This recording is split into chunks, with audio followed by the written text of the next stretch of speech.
before we begin, I'll just introduce a little bit about who we are and how we've managed to get you here. My name is Anshika Varma, and I'm the founder of an initiative called Offset Projects. We're based out of New Delhi in India, and although right now we are in Goa, so hopefully we'll keep traveling more and more as the pandemic becomes easier on all of us to handle. At Offset, we create different programs that try and look at conversations between photography and reading images, with a specific focus on bookmaking. Guftgu is an Urdu word. It's a word that fuses Persian and Hindi, and it means candid conversations. And true to their form, I was very interested in creating a platform where photographers could come and talk about their work, their process, maybe their disillusionment or the questions with the photography medium as well. And we've been lucky enough to be able to continue these conversation series over this year during the pandemic, with the massive support of artists who've contributed their time and been very generous to share their process with us and with all of y'all. I am extremely, extremely happy to have a dear friend and a very, very talented photographer, Kosuke, join us from Japan. Kosuke is busy getting his energy levels high, munching on something that I'm sure is very delicious right now, and hydrating himself. Hi, Kosuke. Hey, Anshika, thank you for having me. Thank you for joining us. For those of you who might not be very familiar with Kosuke's work, Kosuke is, well, I'd like to say Kosuke is a documentary photographer, but today we're looking at a work that actually is an expansion of his practice in many ways, in terms of medium and also in terms of genre and context. And that's something that I really do want to talk about with him as well. Kosuke is represented by the POLKA Gallery in Paris and Only Photography Gallery in Berlin. Kosuke and I met quite a few years ago now, I think, at the Angkor Photo Festival, where he's also a tutor, and he was a student many moons ago, I think, right? So just to kind of, maybe I'm just gonna get straight into you sharing your work, because there is so much of work that's happened over the years, Kosuke, that's varied in terms of subject, in terms of content and context, but also in terms of how the photography has expressed itself in different mediums. There've been zines, there've been elaborate long scrolls that have been very intricately worked upon. There are books. Now there's a film that is also becoming, that is a book. And I want to kind of step back to when you began with photography and how that engagement started for you. I mean, not in terms of, I guess, as much in terms of what you started doing, but maybe why you felt photography was a medium that that you could use to express your thoughts or travel even, maybe. Okay, can I talk? Yes, please. Okay, sure. No, first I started photography in 2003 after I finished my school.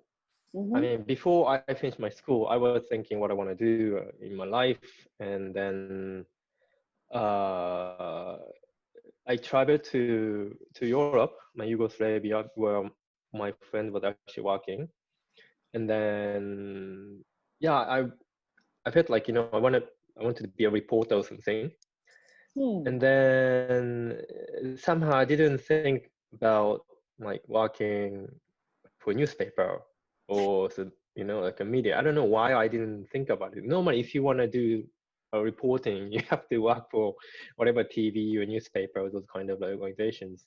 I didn't, nothing like this. I mean, it popped It up didn't occur in to my you. mind.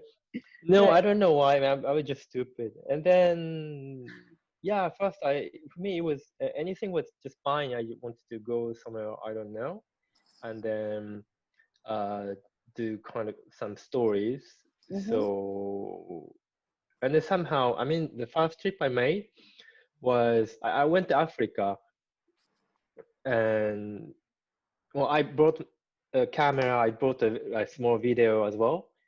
And then I quickly realized to shoot a video, you have to be kind of stable, right? Right. That's very important. And then I mean, I cannot. I mean, I don't know. I move too much. I shake, like all time. So okay, it's not. Quickly I felt it's not for me. And then yeah, and then so photography became naturally my stuff. Uh, Somehow I didn't end up, focusing on writing. And then yeah, that was very natural in a way. And the more I do photography, like it became more interesting to me, because Right. once you started, you learn a lot, and then once you learn a lot, you have more things to learn. So that's how photography just kind of emerged, Right. Fair while I enough. was, yeah, when I started, yes. So would you say like it was your interest in journalistic practice that even led to the creation of the work, which, I mean, I know if it is contact sheet number one, Hmm. but it would be great if you could talk a little bit about how that happened, because I know you right from the beginning decided uh to put yourself in the deep end of the world in some ways and how the world functions. yeah, okay. Hold on. Show Yeah, the that would be great. contact? Maybe. Hold on. I think I have something on YouTube or something. Hold on. Okay. Maybe this one. Can I just show it? Oh no, this. Oh, this. Oh yeah, yeah. That's This is my it. Yes. vein. Yeah, that's a vein. I didn't even remember how I created this YouTube. So I often went to Colombia. Mm-hmm. That's a country I really love, and I was shooting well, drug story. I mean, I can say drug story. I mean, basically I was living in some um neighborhood where those gangsters are active. I mean, they are actually, rival gang groups, and then kind of fighting each other sometimes Mm-hmm. over the control of the business. I mean, Right. drug business. The drug mafia. And yeah, I mean, mafia, they're more like a gangsters. And Okay. then I was interested in shooting in those areas, and then meeting people. I mean, basically shooting kind of daily life. Mm-hmm. And I mean, this thing happened. Uh, but this is like a very long term project. I started like 2003, and Mm-hmm. then last time I went was 2015. Right. And yeah, and then yeah, it was, I think it was 2000, when 2000, maybe 13 or something. I was well, I mean, organizing my contact sheets. I mean, Hmm. my negatives of Right. this Colombia, because I have so many. I mean, so many negatives, and so many contact sheets. So and then looking at, and then I felt, maybe I can do something else, of something from these. Because one of my goal with photography is, I mean, it's basically kind of guiding people to, let's say, to the scenes, or to, I mean, to like a people I met. So I felt like, I mean, when you, I was kind of trained to edit very tight. Let's Okay. say, like only 10 pictures, 12 pictures, or even 5 pictures, only Mm-hmm. strong pictures. At the same Right. time, there are many things, that, the important thing that drops you know, Mm-hmm. out of this very tight edit. And Right. I find it kind of interesting to see all the sequence, what happened before and next, and then next scene, how it, how it kind of proceed. So I was looking at contact sheets, and then I said to myself, oh, why not just publishing this? I Right. mean, I was not really ready for a kind of thick book. I mean, I'm still not ready for a real book of this Colombia project. Right. Uh, then I said myself, yeah, maybe I can just, make a zine at least, out of contact sheet, so people can actually see all the process. So that's how it happened. And I went to 7-Eleven to make photocopy of the contact sheets, and Right. then kind of paste on the notebook, Mm-hmm. and I made my dummy, and then I look at these, and then I made another dummy. I mean, change the change the The pictures, spreads. and Right. change the, yeah, spread contact sheets, maybe a little bit, maybe here double spread, here only contact sheets, maybe here you can have, like, say, on the right side you can have the contact sheets, on the left page you can have one picture expand, like a bigger size from the Right. contact sheets. I mean, that's how that's how I yeah, that's how I did. Right. I mean, So I it found it was very very casual. Yeah. right, but I found it very interesting. I know it maybe seemed very casual, but there's so many important ideas that actually trigger from that zine even. One is, of Mm-hmm. course, the idea of how, traditionally speaking, in the act of editing, we tend Mm-hmm. to cull out from the in-between Yeah. moments, right? Like you're always taught and trained very often to look at that one moment or that one image, which will then define the work in its entirety. And I mean, for me, what was interesting about it was that you got to see that one image enlarged, which would be maybe the traditional final edit, but you also see the other moments that you as a photographer were witnessing, or you were thinking about, or you were observing around you, that never really uh, get into being part of that final 10, you know. Mm. And we've always had that, there's always been an assumption that uh, when you have a project, like you're shooting for so many months, or in your case, of course, so many years, Mm-hmm.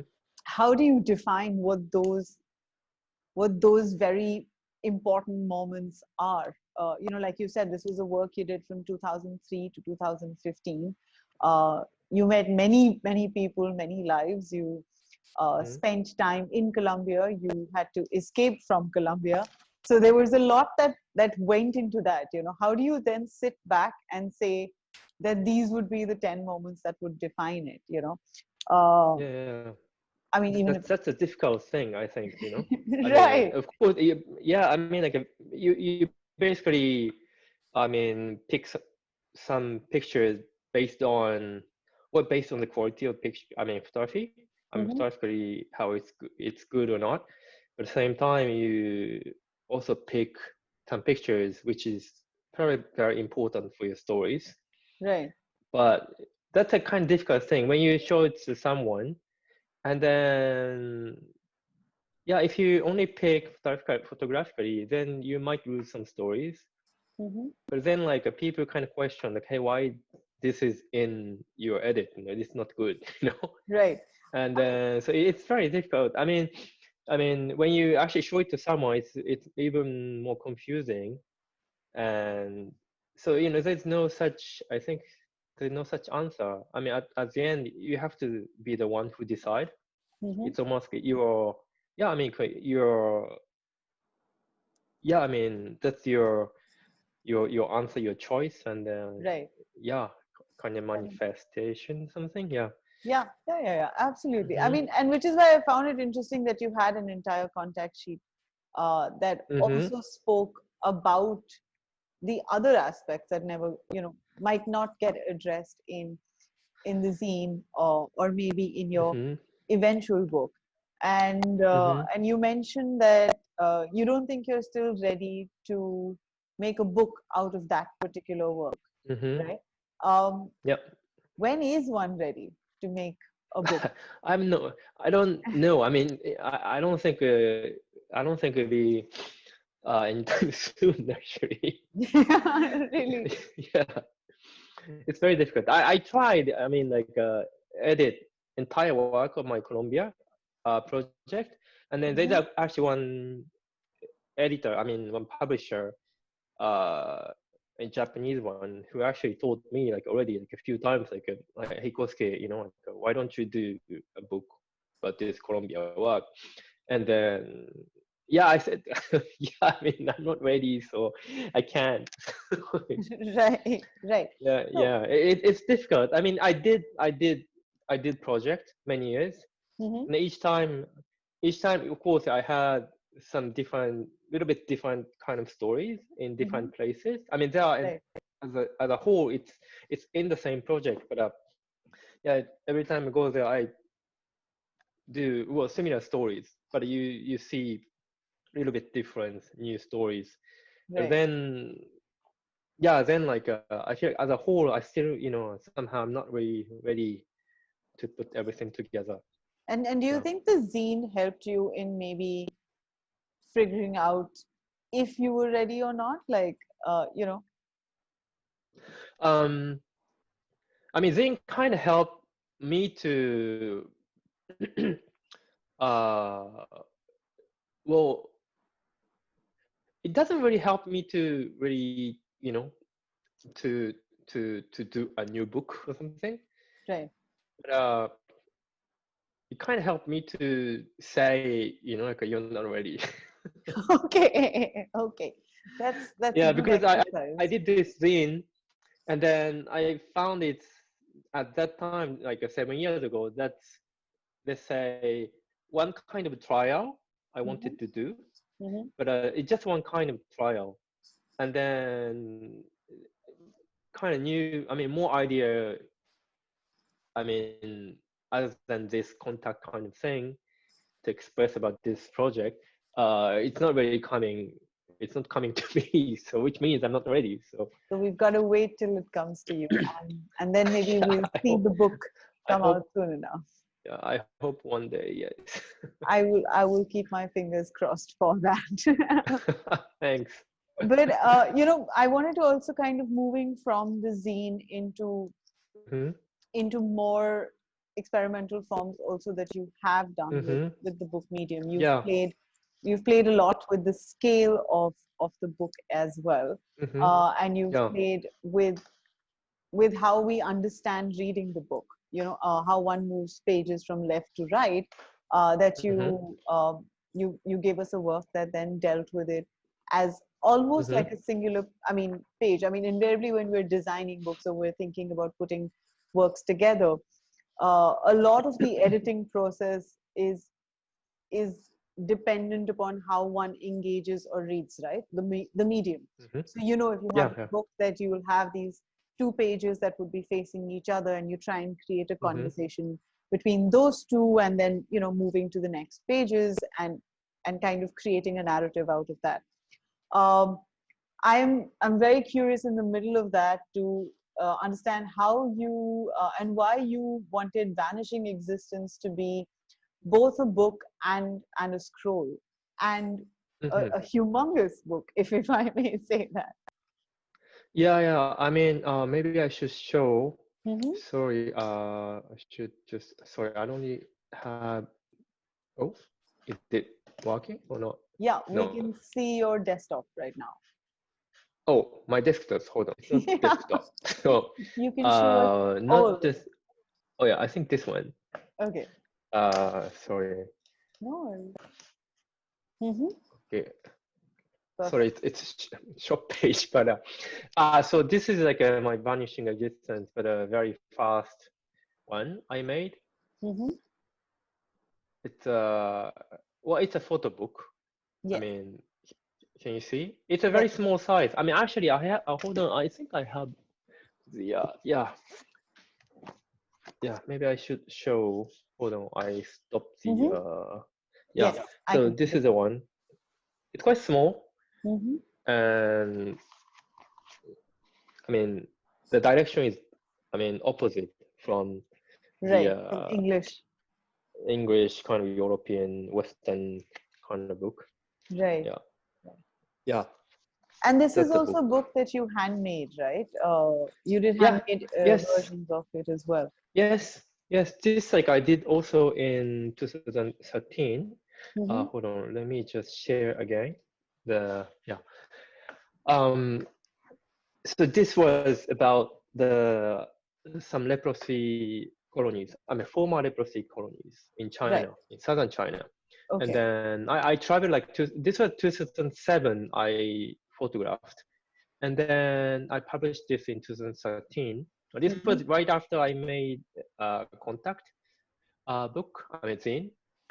And yeah, the thing was like I was thinking this leprosy thing is is quite important as an archive. Mm-hmm. That was also kind of reason why I went there. Right. And because let's say well, in China at least, like they said, basically leprosy is gone. Yeah, I mean it's true, like in new cases, Mm-hmm. the number of new cases less than the kind of WHO target, which means like they can officially say like it's gone, I mean it's not Right. really gone, but it's gone. And Right. then those people, yeah, those people like uh, who who used to have, who were former patients, they still Mm-hmm. live in those kind of colonies because they are not really welcomed by the family.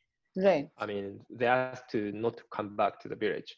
Right. So then the aim was basically, I mean, yeah, basically to kind of to leave kind of not evidence, but more like yeah, kind of evidence, like they actually exist here.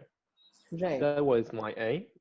And is that what And dictated how you approach the book? For it to be handbound, for it to be specific to certain kinds yeah, of printing and paper, yeah, I mean, because this project was shot in China, Mm-hmm. and then, leprosy is actually one of the oldest disease written in, I mean, in the history. I mean, it was rewritten in the Right. history. I mean, it started maybe like from like Alexander something in Egypt or whatever, like, very Okay. ancient time.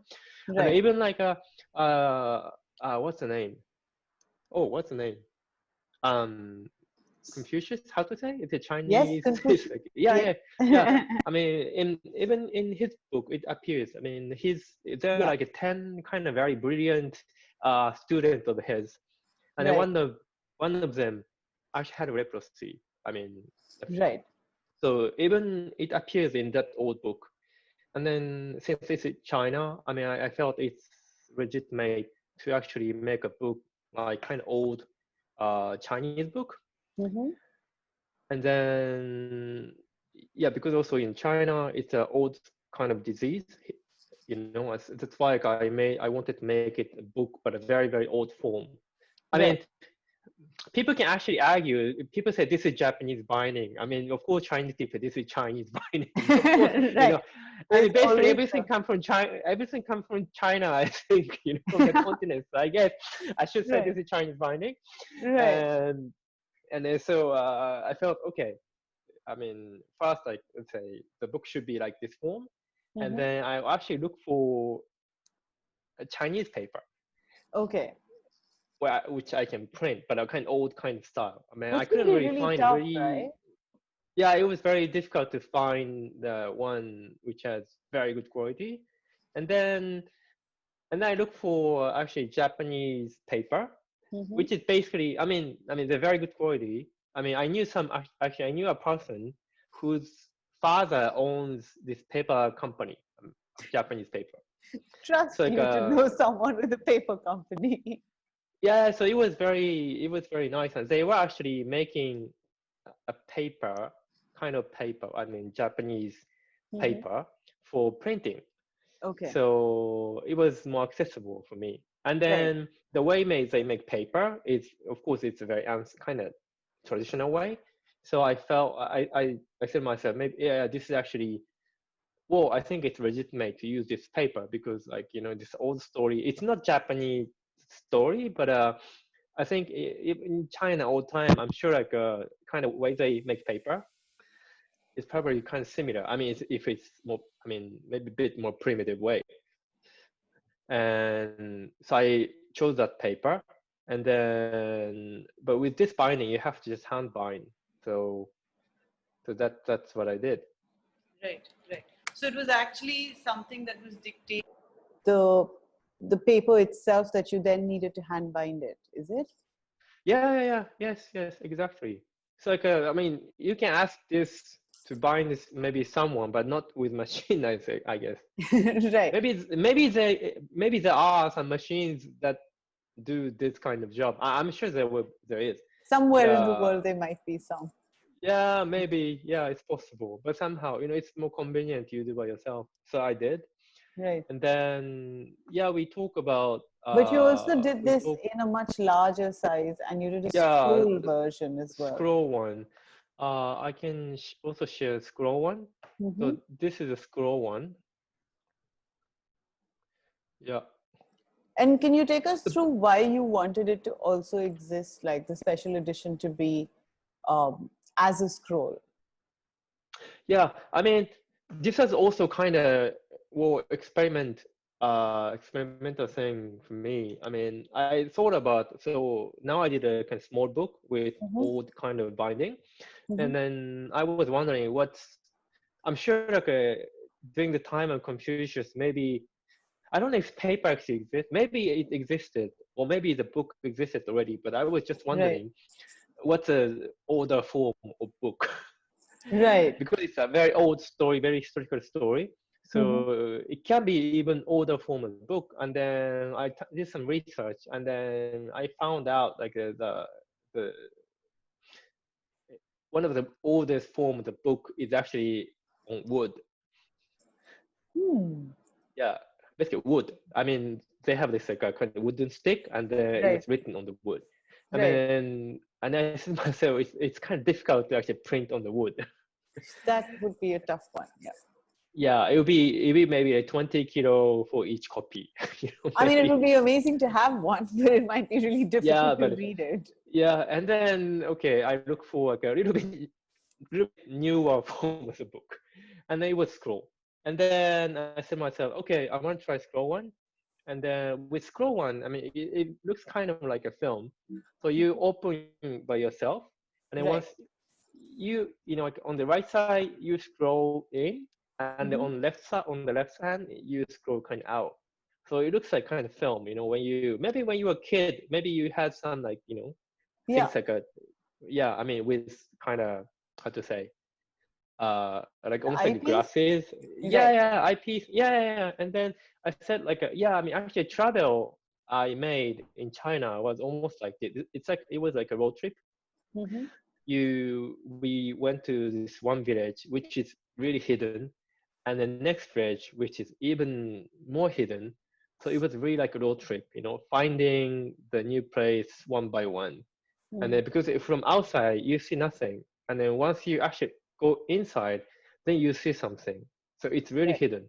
So scroll, actually, the move of scroll, when you look at the book, it made you actually, I felt, it could probably make people to have kind of similar experience. But yeah, and I already made 10 copies of this. So it's not widely available. And then, but this too, more like archive. For me, it was important. It's like some collectors bought it, some like library bought it. So no, yes. And then we had a much larger version of the book as well. How big was your Super Mario version? Was that what you? Oh no, it's not Super Mario. So I just here there's a video here. Hold on. Should I just start from the beginning? Yeah, and you can talk to us through as one is looking at the book as well. Yeah, I mean, actually for this side, there's no such. I have to say, there's no such good reason for this book. I mean, I always kind of wanted to make a huge book, and then it was also experiment. Right. I mean, up to scroll book, I have to say I had a kind of good reason to make, but this huge one, I really didn't have a kind of legitimate, I mean, kind You of good wanted to play reason. with scale. Yeah, I mean, I really wanted to make a huge book. It's like 1 meter by 70 centimeter. So if you open it, Wow. it's one Okay. meter by 140, 135 centimeter. It's really big. Yeah. That's And yeah. it's That's pretty also good. using Japanese paper, which is, I mean, Japanese paper is very light. Mm-hmm. It has lots of holes if you look with like magnifier. And Right. yeah, and so this was really, I really want to do a big book. And then the good thing was this kind of big one, I only made 3. Okay. Also went to University Library. Right. So it's like an archive in University Library in a good condition. Okay. So in that sense, like if I just make, let's say, small book, many copies, it Mm-hmm. won't be actually taken care of in the same way. Right. Yeah, so for me it was very important. Like try to find someone who actually archived this project Mm-hmm. in, I mean, in very good condition, so it can stay Mm-hmm. quite long time as long as they don't abandon. Yes. Let's. Yeah, That's true. yeah. That's So really that's great. And I'm so glad we were mhm, able to see the video of this as well, because it yeah. certainly Hmm. contextualizes from the book that you were holding in your hand to Hmm. now someone having to kind of use both their hands to turn a page, you know. Yeah. So I think that that kind of really helps. And I mean, I Hmm. wanted to also talk to you about, because while we're talking about your bookmaking and Hmm. your photographic projects, um, there is the other side, the behind the scenes side of that, where you're someone who's also extremely particular about the the nature of the print, and how one makes the print and the detailing within that. I know that Hmm. you have a great affinity to build dark rooms wherever you go, starting from Germany, coming Hmm. when you move back to Tokyo, and even Hmm. setting one up for the printing house where you were printing your recent book, Blue Affair. And Uh-huh. I mean, so I just wanted to know, and I think Fukushima is one work where you really focused on that print, even in your print exhibitions and even in the book. I mean, the book is um, certainly goes more into the traditional format as opposed to Hmm. going 3 meters by, or as a scroll.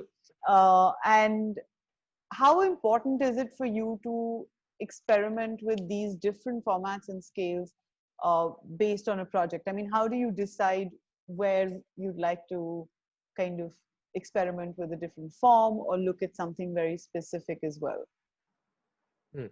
Well, honestly speaking, if I were a super important artist, Let's say maybe you I can are. do. You are. I mean, no, but then I can do whatever I want. But of course, Mhm. reality doesn't allow me to do that. At least, like, I think about, like, each project Mhm. has kind of certain way to do.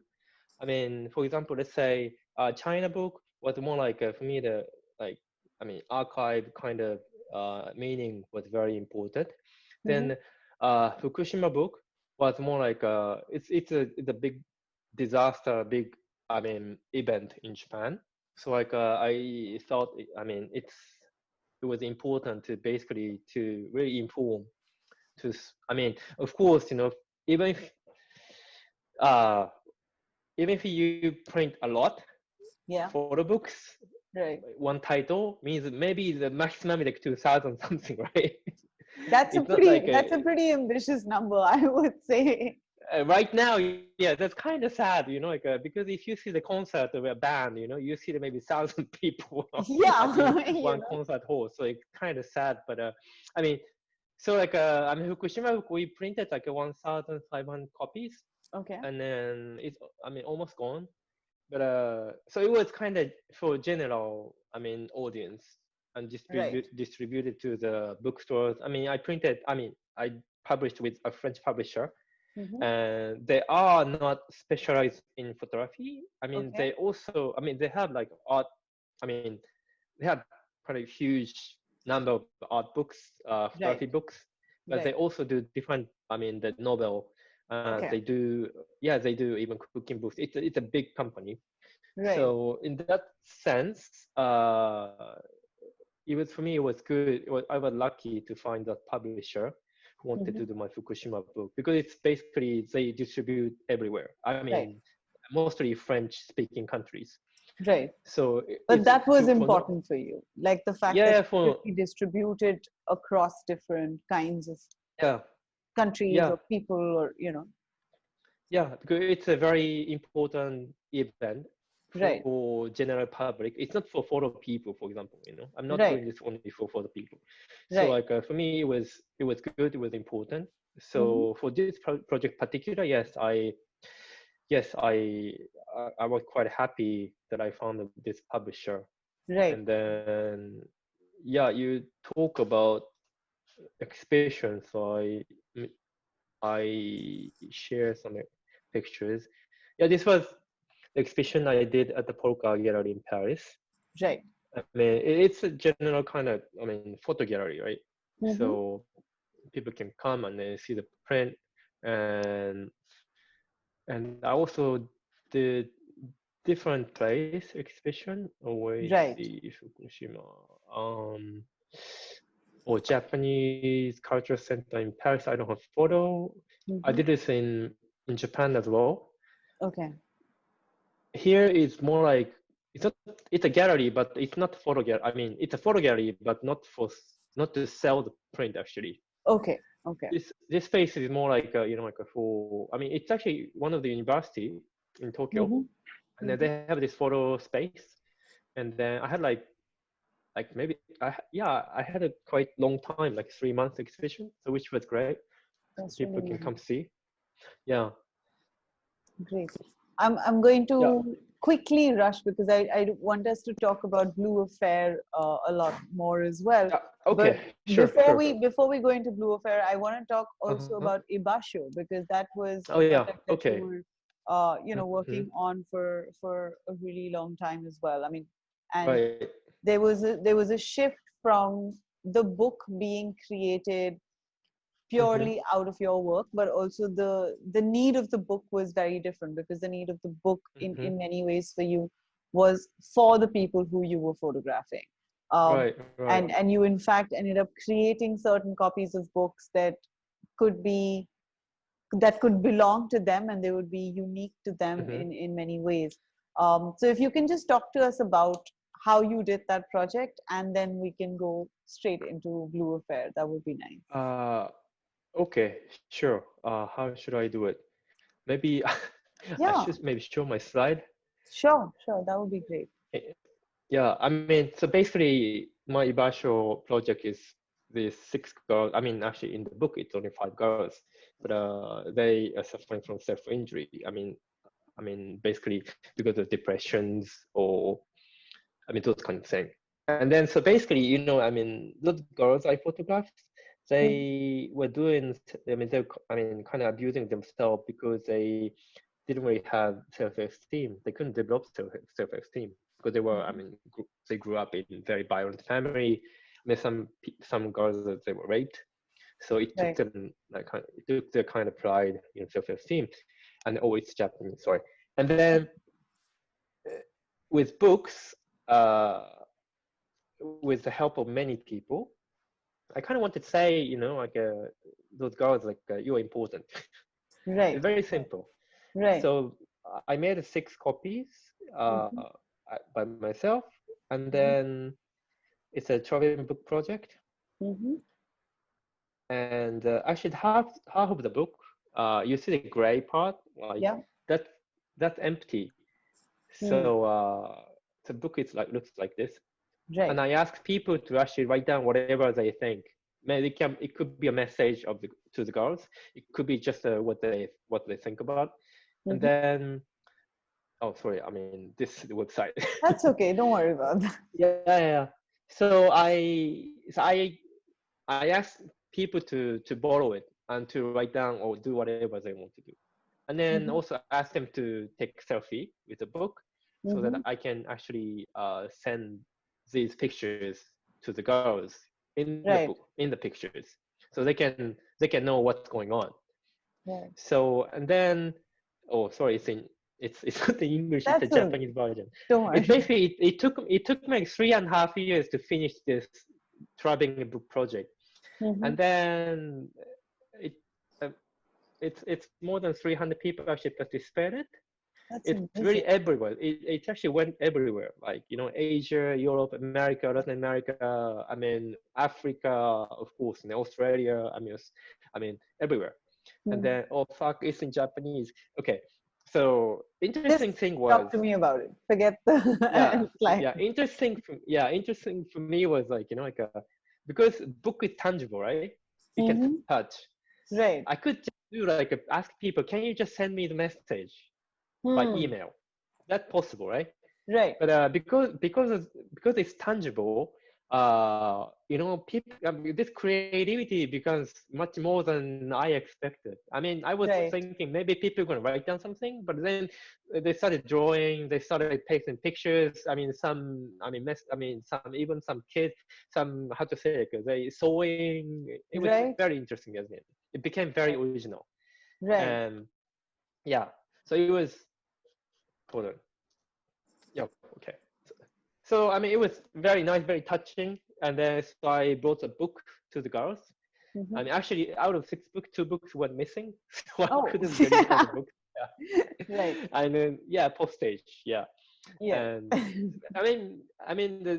they basically they're very happy to see that, because, you know, I mean, they don't actually. One of them read English, but other people, I mean, other girls, they don't read English. But I translated a bit.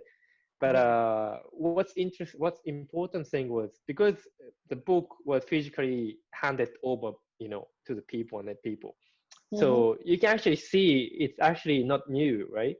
Yeah.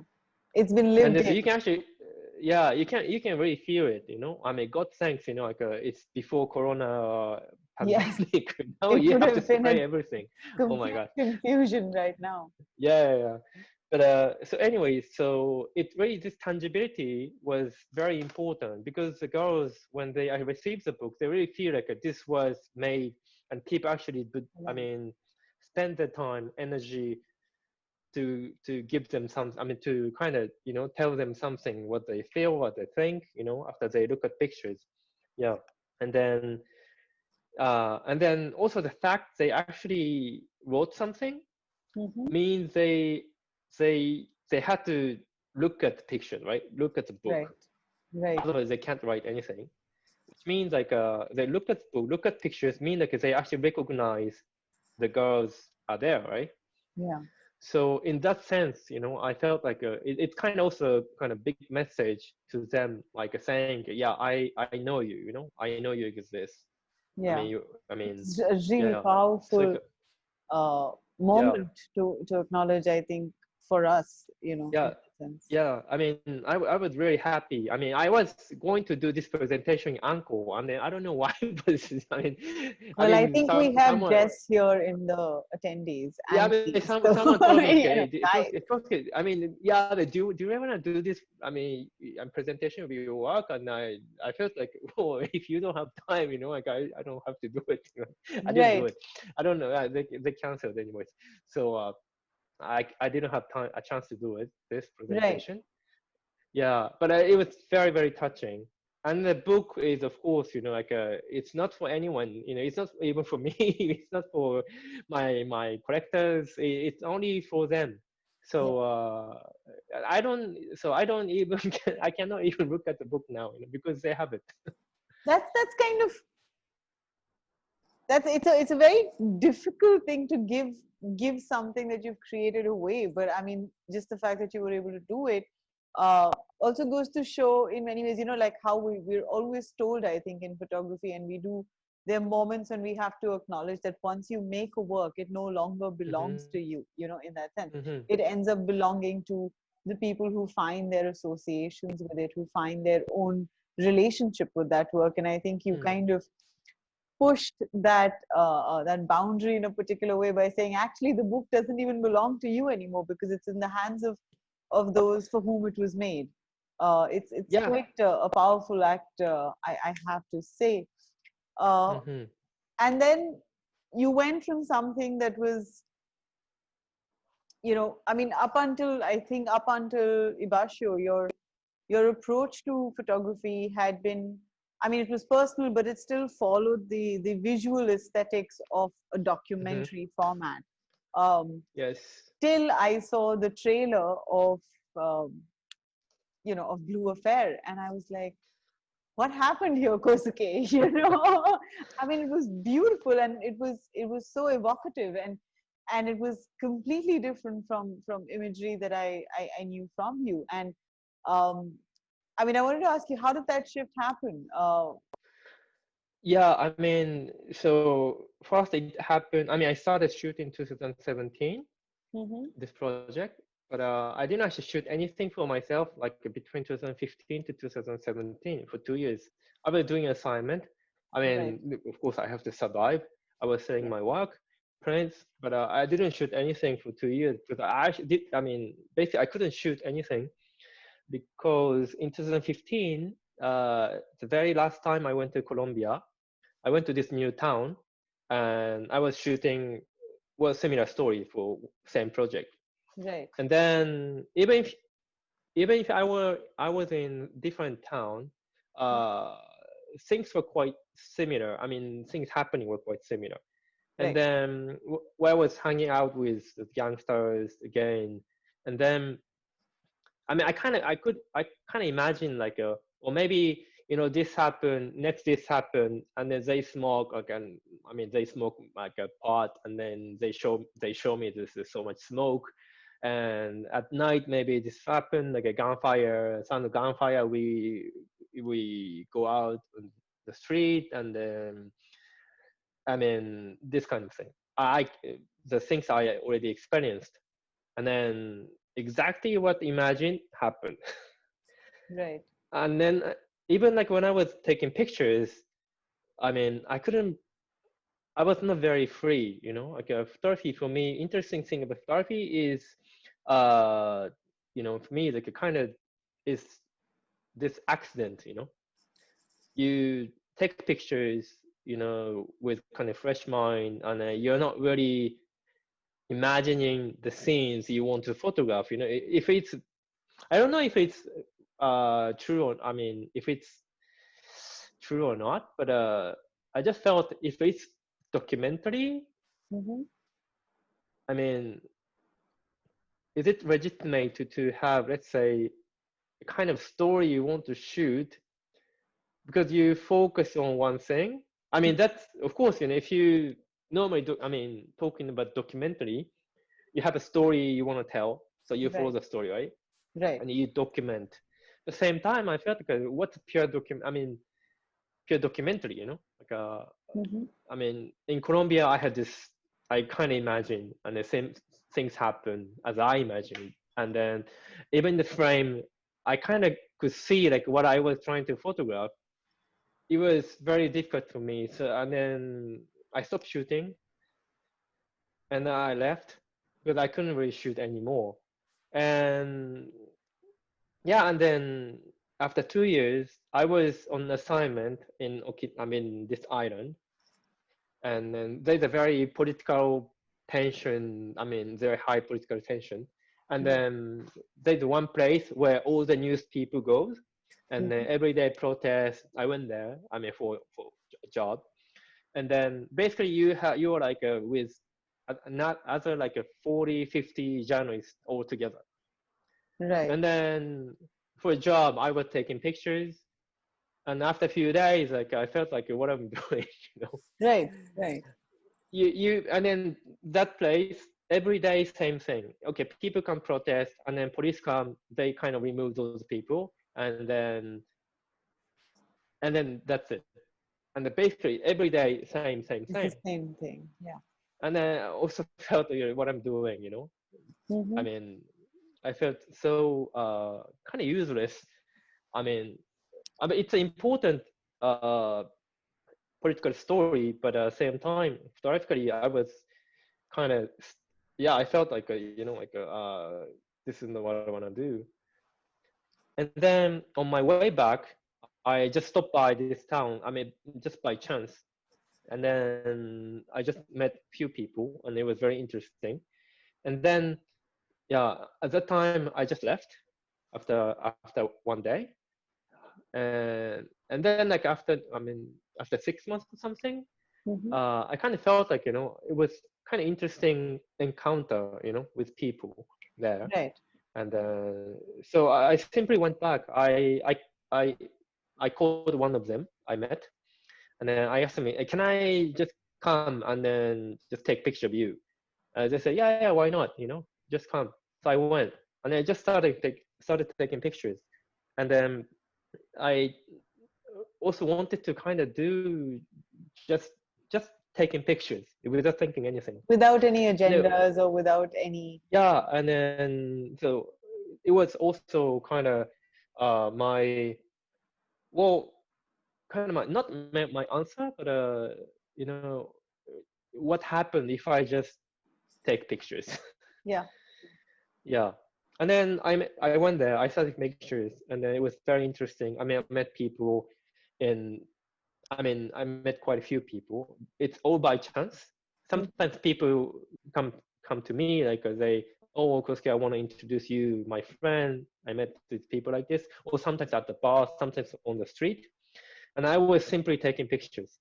Hmm. And then this work, I mean, it's not available yet, so you can't actually watch. But um, so I was just taking pictures. I mean, for 3 years, and then I felt, I, same time, like I was thinking, even like after first trip, I felt like this can be kind of film.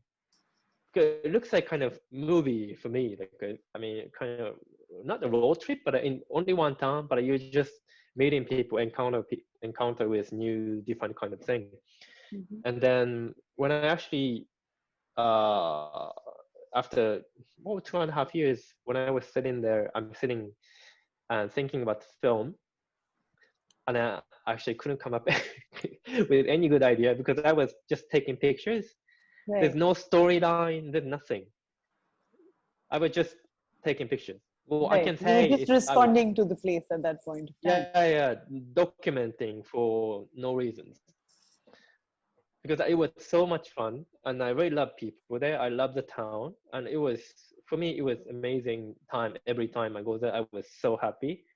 And and then when I was actually thinking about film, uh, I realized, like, you know, I mean, not I realized, I knew. I mean, because right after, I mean, even after once, I went there, I started having kind of dream of this town. I mean, the kind of scenes that when I was actually shooting, Hmm. and every time I have this dream, like I wanted to go back, and I went back. Right. And then you come back, and it was so much fun. I mean, sometimes it's frustrating, but it's very fun, I have to say. And then so I had dream again. I want to go back, so I went back. So it was like this. And the And film I said to also myself, follows that kind of a mindscape, right? You're where it almost yeah, becomes that. I mean, Kosa, the town that you were in, becomes like a hmm, dream world almost, where you could see things for just what they were, but not for for an already decided agenda or an already decided story in your mind. And hmm. I mean, I would really love it if we can, at some point show a small trailer that you have for the film. Yeah, Uh, yeah, yeah. I think we should maybe show it now. okay, It's great, easier great. Yes. talk. So hold on. So I play the trailer now. Can you go full screen, please? Oh, Thank you.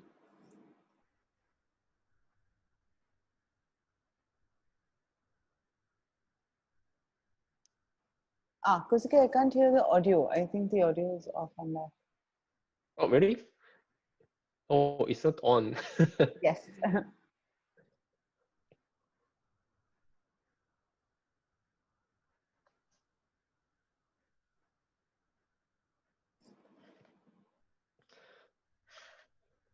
So this is a trailer. I mean, you can basically, you know, like search Blue Affair Kosuke Okahara on YouTube, and you can watch a trailer. Right. Oh, what the fuck Oh, is we're this? on Sorry. the Oh, shit. Orlando Japan Festival, Like, which I I don't know. don't think is what we. Sorry. Yeah. So, No, but I mean, okay. one of the things that I found really interesting was this idea and how dreams have always been considered as metaphors of Mm-hmm. our subconscious, you know, in so many ways. And you've placed Kosa almost in a dream space. You know, it's a dream that keeps calling out to you. That you don't really wake up from, maybe in some ways, because the minute you wake up from it, it's almost like the town changes, or it could change and become something completely different. You know, and that moment of being suspended from reality allows you to see people for their own stories, and for the, you know, for you to become a part of the story of that town, as opposed to you going into a town and saying, this is what I want to show about here. Mm-hmm. Yeah, I mean, so as you said, it's for me, it's like a very dream-like place. And then I love the town. The town called Koza, which is actually not on the modern map anymore. It's a very Okay, old name. People still call it Koza, right, and it's next to the biggest U.S. Air Force base in the Pacific. So in a way, it's very international. I mean, you right, see lots of like soldiers hanging out, you know, like especially weekend. I mean, not during the weekday. right. Anyways, so yeah, for me, it's like a dream-like town. So it's every time I go back, for me, it's like I was in dream, you know. Mm-hmm. And then so when I'm actually thinking about what this work is about, uh, I said myself. I mean, actually, I talked to my friend like who kind of helped me to kind of dig this kind of thought. Right. Yeah, because I was not really I was doing kind of traditional, very traditional documentary photography Mm-hmm. all the time. So I mean, I felt kind of maybe in a way very shy to talk about myself. Mm. But I mean, this person I talked, I mean, he also helped kind of giving a bit more kind of idea of film. I mean, technical ideas, those things. And then Right. he said, like, yeah, I mean, normally the things, those kind of truths, it's already inside yourself, so you have to kind of dig deeper. And then we talked about it. And then he asked me, why you want to go back there so many times? And then I said, yeah, because I simply love it, you know. And they even appeared in my dream, and then many times, like for me, the going back there is like almost like kind of, yeah, I mean, yeah, it's just it's how to say, it's almost like a going to see your lover, you know. Mm-hmm. I don't have particular person, you know, to see there. I mean, but I felt like I really fell in love with the town people there, Mm-hmm. and then we were talking at yeah. I mean, basically this is kind of my dream, you know. Right. So And is then the we Kosa that we see, uh, is it the stories of the people who we see in your photograph, or is it the stories of your own subconscious, maybe in some ways? well, I mean, like basically the photos I'm sure. I mean, which I mean I'm showing in the book, like this book, new book, Mm-hmm. and then Yes. this short film. They're like these photos just happen. I mean, it's real, but uh, so it's not really my subconscious, I have to say. Mm-hmm. But my subconscious was basically, you know, simply I fell in love, and then I wanted to go back. I mean, again and again. But when I was thinking about what this project is about, it's yeah, I mean, I realized this is my dream, and all these things I photographed, it appeared in my dream. Sometimes it changed the form, of course, in my dream. Yeah. Yeah, but then like I felt like if I construct the project as this is daily life of these people, it's not really true because I was I was not really there to photograph their daily life. Mm-hmm. My aim was I was taking pictures because I really wanted to go there. I wanted to be there. It's very simple kind of desire to be there. Mm-hmm. So like it's not. I was not there to choose stories. I was Right. not there to shoot whatever kind of specific things to talk about Kosa, but more like I simply wanted to be there. So like I said myself, so this kind of, if I construct a project as my dream, kind of accumulation of my dream, Mm-hmm. in that way, I can be kind of, it's very, for me, it's very honest for myself, and honest to the people I photographed, Mm-hmm. and then honest to kind of, how to say, I mean, for photography too, it's more honest, because I'm Right. not really making out of, let's say, I'm not trying to make something out of it, you know? It's So therefore it's what is there in front of you. yeah, so yeah, so for me, it was very a most honest way to to express the Right. things I've done for the last 3 years. Yeah. Right. I mean, what's interesting, and it's something that I found out today when we were talking, was that the idea of the film actually came much before the idea of the book. You Yeah. knew you Yeah. had to make a film Mm-hmm. the minute you had taken these, which is something that you discussed even right now. Um, and then there is also a book to kind of draw a parallel, maybe in some ways, to that film.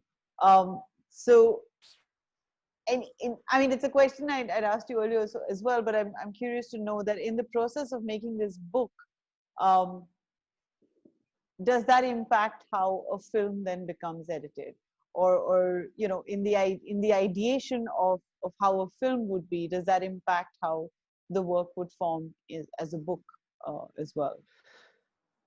Yeah. So basically, this my first, I mean, aim was making a film.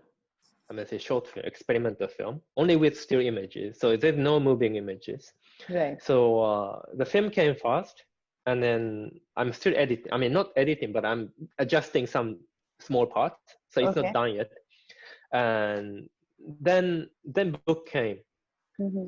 So book came because I made film. So if I tried to, let's say, edit book first, it was impossible to edit this way. The film, right. So it's the book. I mean, it's not available yet. I mean, it's done, but it's on the way from Going to be out Istanbul. I soon, mean, guys.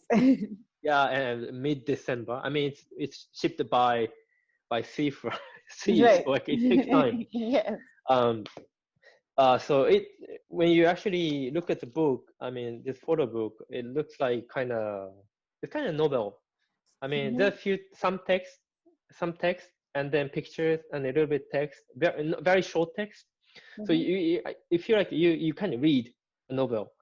Right. So like in that sense, this had like 192 pages, Right. but because of this narrative, if you start reading, you feel it's very how to say, it doesn't take time to finish. Yeah. Right. But normally you have like 200 pages of photo book. It takes time, right? Yeah. Yeah, but this is kind of quick. It looks like film, actually, I have to say. And is that so? That's helpful. I was just going to ask you: is that how you wanted the book to feel? Like to feel like a physical film in some ways? Not that. I didn't really think about it that way. I mean, like I was basically editing film, and then I made a book out of film. Of course, Right. it's not moving images. I mean, it's not, Right. there's no sound, so no motion. So I Right. have to some parts I have to edit only for books. Yes. So it became slightly different, but basically it's similar. I mean, basically there's one project called Blue Affair, Mm-hmm. and then even the book, even film, is same project. So it Right. has same essence. Yeah. Right. So mhm. That sounds Yes. really great. We're nearing in on our timeline, but I do want to read out some questions that actually Lux has Mhm. sent Oh yeah. in. Okay. Um, I think maybe we've addressed some of these, but there are 3 questions, so I'm going to go through them Okay. one by one. One is your Blue Affair work seems a departure from your previous works in terms of the final images. What makes you choose this kind of imagery to tell your dream story, and how did you achieve this change? I think we already talked about Yeah, it. I right. mean, I mean, I'm I'm just not, reading it yeah, out just in case you want to add anything yeah, else. yeah, it's fine, it's fine. I mean, it was my intent, it was not my intention, you know. I mean, this Right. came out at the end, like, you know, I mean, uh, when I kind of tried to understand what I have done, Mhm. and then when I tried to kind of be honest, it became a little different. So that's the thing. So Right. I yeah. think we may have also touched upon his second question already, but I'll read it out in Hmm. case you want to add something, Yeah. Okay. which is the first look of the physical book you share. It is much simpler than your previous books. What is your intention of the change in the book form? Would you want to add anything, or do you think? Yeah, I mean, not much, but much simpler than your previous. I mean, you maybe this lacks means like my previous book means like my scroll book, my different Right, kind of books, right? I guess. possibly, yeah. This because this book is out of film, and then I didn't really have to, how to say, kind of have kind of gimmicky kind of thing, because there's no Hmm. such intention Right. of the work. So it became like a very normal kind of photo book. Hmm. Yeah, I mean, yeah, I mean, design wise, I mean, I had something in my mind. I mean, like this cover is with bubble pictures, which I Yes. dive. Yeah, I Oh, mean, you dived no, it. I dive. I dive. I mean, Oh, you dived. Okay. Okay. yeah. I mean, so I mean, yeah, I have to add one thing. Like, I mean, I was a bit crazy about free diving at some point. And Right. then actually being in this town feels like you kind of dive in the ocean, I mean, the sea. Right. If you free dive, let's say, you can stay, I mean, I'm not a very super great free diver, but I'm actually a hobby thing. But Hmm. you feel very kind of nice in the sea. You stay like maybe 1 minute, 2 minutes, and then becomes, you kind of wanted to breathe, so you have to Right. go back, but Yeah. somehow you don't want to go back. But Mhm. in this sound, it's almost same. Sometimes in this sound, things are kind of rough sometimes, Right. and then sometimes it's kind of tiring. I have to say. But Hmm. so feel like yeah, I mean, you kind of feel like you want to get out maybe at once a sense, but you see you don't want to you don't want to go back. You still want to be there. So it's almost like a diving. I felt it's similar. So I used this kind of, I mean, this like I mean, the bubble picture which I photographed while I was actually free diving. I'm using like in the film too. I use quite a lot, and actually this picture. I remember this. Yes. Yeah, in the film this appears many times actually. Yes. Yes. It's almost it's kind of metaphor of diving. I mean, to dive into the situation, dive into the dream as well. So Mhm. yeah, I mean, it's sorry interesting for that this you little bit. mentioned diving, because I have not gone for free diving ever. I would love to do it. I have gone diving a couple of times though, and it is. I mean, for me, it was this weird thing, right? When you're kind of part of the world, but you're also cut out from it in a particular way. I Mm, mean, the way that the sound works, the way that you start observing yourself so differently, the way that you mm-hmm, start kind of, and your observations, I think, start triggering off so much that's already part of what you have witnessed either over the day or over your life, and these things kind of keep playing in your head, mm-hmm, and suddenly that reality almost does become dreamlike, mm, because at that point and at that moment um, you're kind of levitating over your own life in a particular way. I don't know if I'm making sense or yeah. I mean, uh, in if you're in the deep, I mean, yeah. When you I was not scuba diving, so I cannot go to that deep. I mean, I right, only go to like maybe 50 meters, right, but it's already it's very different. I mean, because when you're diving, I mean, without oxygen, you feel yes, like you can't do anything, right? yeah, You have to kind of you really just have to slow really down maybe. be, right? Yeah. yeah, I mean, you have to somehow adapt. And then, I mean, so in the town I was photographing, it's kind of similar. I have to somehow adapt. I have to kind of let myself be there, like a flow. And Mm-hmm. even in the dream, you know, like you can't really resist. Like sometimes, of course, you have kind of very tough, kind of nightmare sometimes.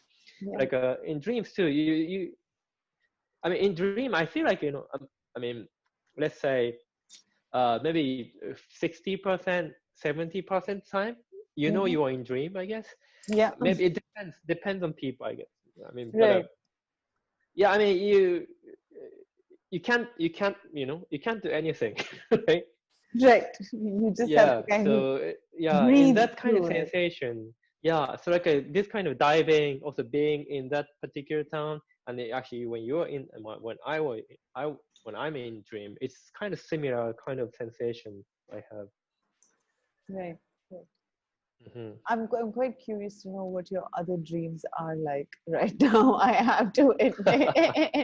uh, I think there's one thing that Lux does ask in his third question. I mean, I know some parts of it we have addressed, which where he is asking if you started the project because of one dream or a recurring dream, Hmm. and why that was important for you. Um, I mean, I'm wondering if there's something you might want to add to when he asks.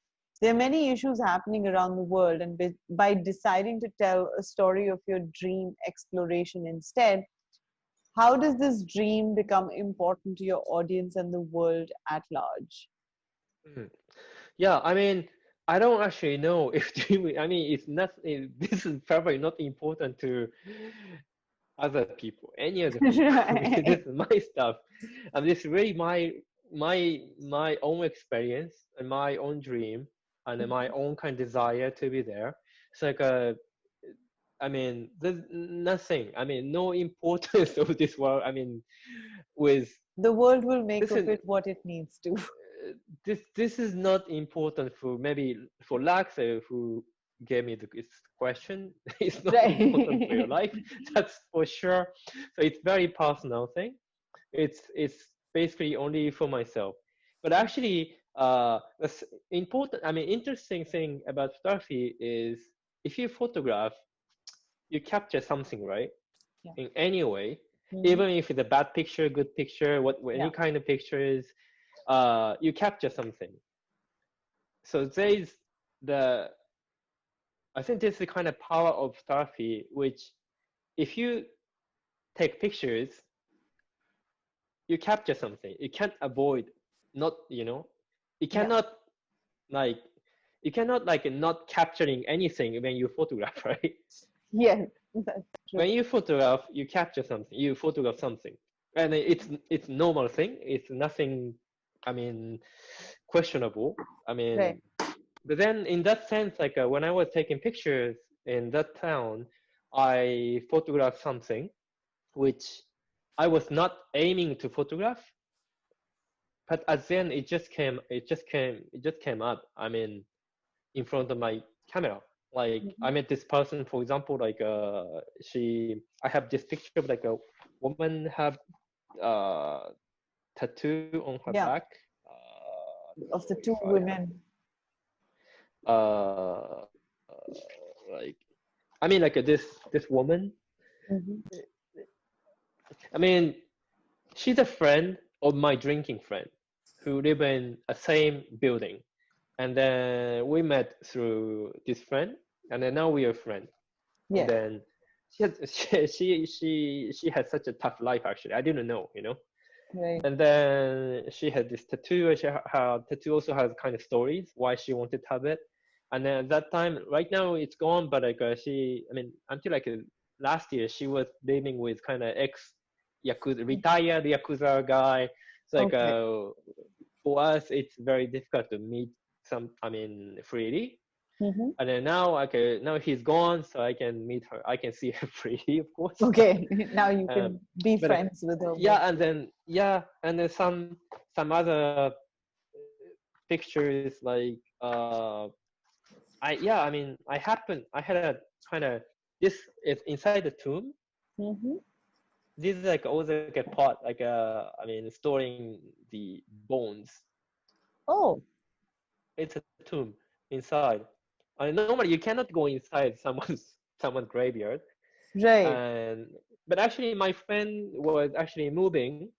I mean, the family has to move the graveyard a little bit I mean maybe like a maybe 20 meter, I mean Away from. this away from, because they were constructing new roads.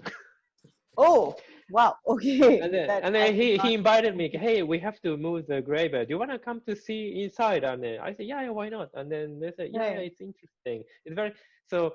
In a way, in this particular island, the graveyard, I mean, tomb is huge. I mean, it's very big compared Wow. to the one in Tokyo. Right. So Okay. in a way, and then this is very cultural in a way. The pictures. Yeah. And also there's a kind of, how to say, this kind of dancing kind of thing in summer. I mean, people dance like, I remember that. they walk around. Yeah, yeah. And then that event is almost like a touristic, but But it's very shamanistic almost. I mean, in your yeah, images, it yeah, because almost feels like a shamanistic yeah, ritual. yeah, because they basically do this dancing in August. I mean around August, to because that time we said like our ancestor spirits are coming back to see us. Hmm. So like with this dance, they actually kind of I mean not chase them out, but like I it's a mean, kind of asked sign to go to the back. ancestors. Hey, this, yeah, you have to go back now. Party is over. Right. I mean, you see us, we see you, and then now it's time to go back. Because Right. if they stay, it's not a good sign. So Okay. yeah, It so like might be this fun. kind of like a, yeah, I mean, I kind of had a chance to photograph these kind of thing. I mean, in a way, it can be just very touristic picture, right? I Right. mean, but I mean, because of maybe because I didn't have any kind of like idea of what I want to photograph. Right. If you let's say, I mean, if you're, let's say, photojournalist looking for issues, you It don't would want be to very take picture of the different people images. dancing. Yeah. Yeah. Absolutely. Right, right. But so yeah, so like in the pictures, this kind of thing, just like I photograph. I'm not photograph. I mean, like I take pictures, so it's in the frame, Right. and at the same time, it's something very cultural, very traditional. Hmm. It actually exists in this place. So in that sense, even if I say this was kind of my dream, I can't actually uh, uh, I can't, how to say, escape from the reality I actually happen to photograph. Yeah. So in that sense, this is, in a way, this is real, but it's not real. This is about my dream, but this is something real too. So Right. nothing like issue, but yeah, you can still see the culture, maybe the habit. And I also have picture of like a people like many people sleeping on the street. Hmm. It's warm, so like you see lots of people sleeping on the street. And they used to be run over by car, but these days, I mean, they sleep not on the street. I mean, not on the center of the street. So people say it's okay, but it's Right. yeah. I mean that's kind that I can say the pictures people sleeping. Hmm. Yeah. I And can. then this is actually I have to say this is very problematic in the society. People drink a lot. I mean, it's like people, I mean, even they cannot go home. And then that's, in a way, this is the issue. But I'm not saying this is an issue in the book, because I was not actually shooting that issue, like it was not my intention. But Right. the power of photography, which somehow you can't, you can't help capturing something real. Right. It's here. So Right. yeah. That's actually really interesting how you said it, because very often when we're working on projects that have issues that we need to address, we kind of very often forget the people that we're talking about, right? We forget to look at them as people, or look at it as a place that might have its own stories to tell. Something that you did Yeah. mention even in the beginning, because then you're you've pre-decided how you want to engage with that person, or you've pre-decided how you want to engage with a place. And once you've got that decision made, you're only looking for ways to maybe validate that idea, or to say that this is the idea that I've made, and now this is how I can show you that this idea is a fact, or it exists.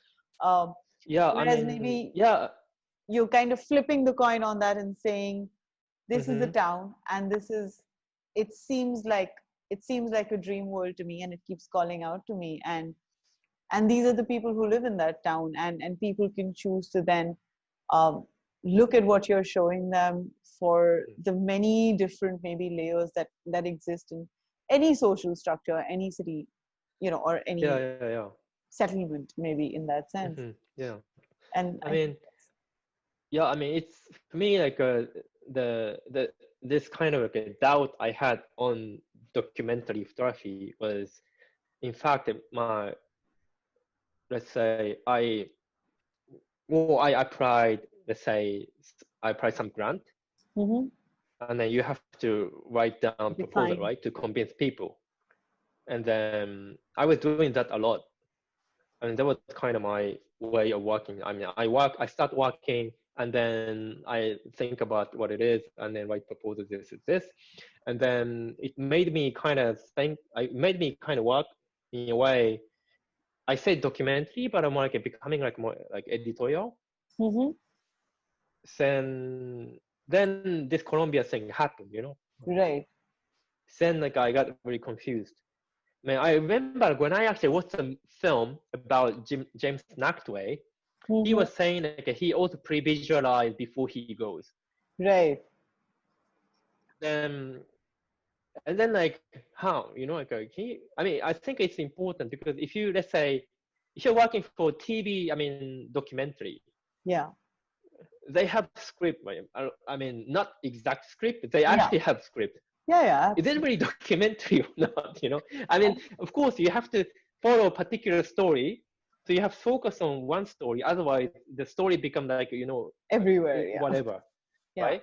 So, which I understand, but same time, okay, there's always danger. Like you somehow preconceptualize things you haven't seen, or maybe I was pretty much very wrong when I actually started project in Colombia. I started a drug story because it was very significant. But same time, okay, Colombia drug, right? And then, or maybe Japan, salaryman, or right? And then India is like Taj Mahal, everyone is doing like this. No, of course not, right? No, then your very favorite actor from the south of India that comes in. Right. Yeah. So like, of course there's, I'm not against having a story idea and you follow a story, because I know lots of photographers who have done important story, and picture, photography wise too, it's very, very touching, very, very moving. But same time, like, well, in my case, I can't, fell in this trap of, hey, what is this? What I'm doing. Right. Yeah. Right. I do want to address one more question that Daniel has as well. And I think maybe he's seen a previous version of this, but he wanted to know, is the book you printed in Europe the first dummy, or did you make a handmade version before heading to the printing house? Also, how many edits do you make before you go into print? Of course, I started editing here in my studio, and I made like, I have to, that's my fast dummy. It's almost falling apart. My fast dummy. And then I made some change, and then my second dummy, I made second dummy, and then I made more change, so I have third dummies.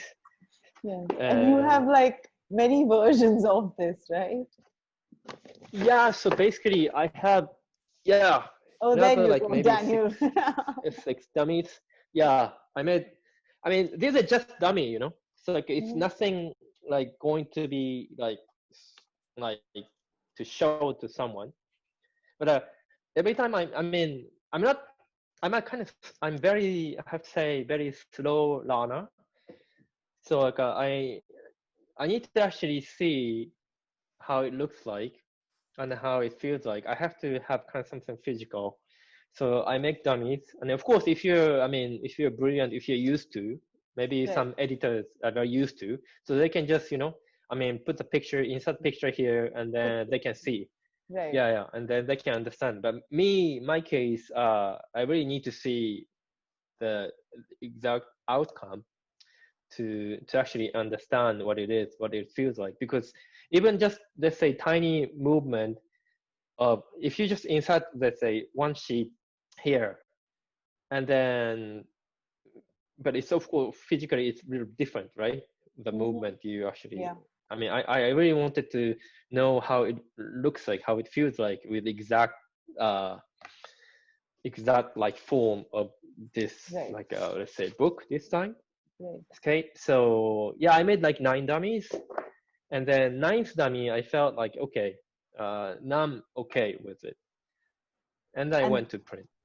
this is your first, not your first, but this is a completely self-published book as well, right? Like, I mean, This uh, is yeah, this is self-published. Yes, actually, the I did a book. I did like a published 2 years ago, Ibasyo yes, from Japanese publisher, right, and which is, maybe I should show it. I mean, yes. which is this. Yeah, and then the same publisher actually told me, you know, they were actually interested in doing my Okinawa book. I mean, this is called, Hmm. I mean, Blue Affair book. Yes. But how they wanted to do it was quite different from what I wanted to do it.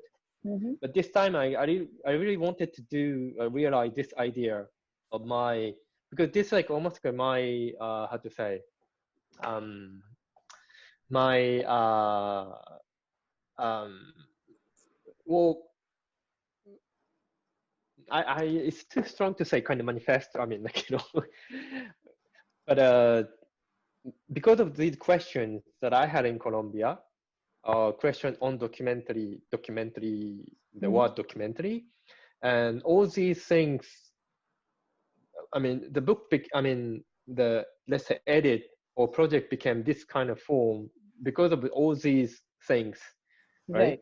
So if the things, I mean, book became edited differently, then all these questions, doubt I had, all the process I went through has no meaning. I mean, it Right. has, you know, like a, so I said, of course, it's nice if they pay everything, and Yeah. they even pay me, you know, Yes. some, I don't know, like if I publish with them, they probably at the beginning, they pay me like maybe $3,000-$4,000. And then plus they publish, and plus they give me, let's say, 20 copies, Right. Yeah. and then it's all over the bookstores in Japan, A so it's lot great. But easier, yeah, but yeah, it's yeah, not it's what you easier. want. But yeah, I said to myself, no, no, no, this is not what I want. So this Right. time, I really want to achieve what I want, what I think this project should be. So I said, Right. yeah, but yeah, sorry, but this time I really want to do like this way. So I don't think it's gonna work. It's, so Right. yeah, that's, Well, and yes, now we have, well, the book is out and we will have it soon accessible for sale, I think, as well. yeah, yeah, yeah. Right. Ibasyo, sorry, I think Ibasyo is still, there are a few copies that one can purchase online on Yeah, your. yeah, we have so many copies. I mean, Okay, just a yeah, disclaimer, we have a Japanese version that's for sale right now, and I think yeah, we're, it's Japanese versions. Like we have, I mean, the Ibasyo book has lots of text actually. I wrote like right. almost 300 pages text. Wow. Okay. Yeah, so it was like a reportage of like a non-fiction plus Right. 100 pages of book Wow. Okay. pictures. Yes. Yeah, so it's very thick. Yeah, and then I mean we printed like 2,000 copies Ibasyo, and Okay. then yeah, we sold maybe 1,500 copies already. That's pretty amazing.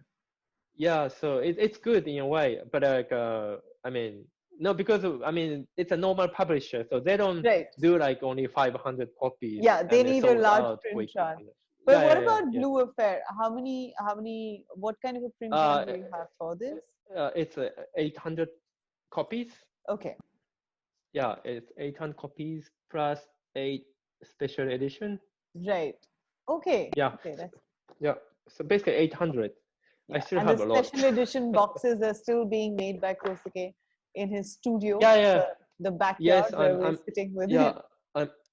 I'm making it. I'm making the boxes like all day. Right. Yeah. Right. Yeah. But thank you so much, Kosuke, for sharing a Thank pretty you. long Thanks so journey much. with photography, but Oh also yeah, yeah, to right, know a right. lot about Blue Uh-huh. Affair and how it came about and what questions you had with photography when you were making it. For those of you who are in the chat and who might listen to it later, Blue Affair should hopefully be available for sale towards the mid or the end of December, I think, Kosuke. Would that be right? On Yeah, your website? it should be here in mid-December. Right. So let's say the end of December is a good time for you guys to head over to Kosuke's website and check out the book. For those of you who are in India, we are hoping we'll be able to get a few copies here to be sold through the Offset Bookshop. If any of you are interested, please write to us and let us know so we make sure that we get enough books for everyone who's already interested, and we have a few more for those who'll find out about it in due course. On that note, I'm going to kind of wrap up today's talk. Thank you, everybody. Thank you for staying on and for attending today's conversation. And thank you so much, Kosuke, once again. This was really amazing. Thank I'm so you. glad Thank we you, could do Anushka. this. Thank you so Thanks. much. Have a lovely weekend. Yeah, it was and fun. Thank see you. you guys soon. Bye-bye. All right. Thank you. Bye.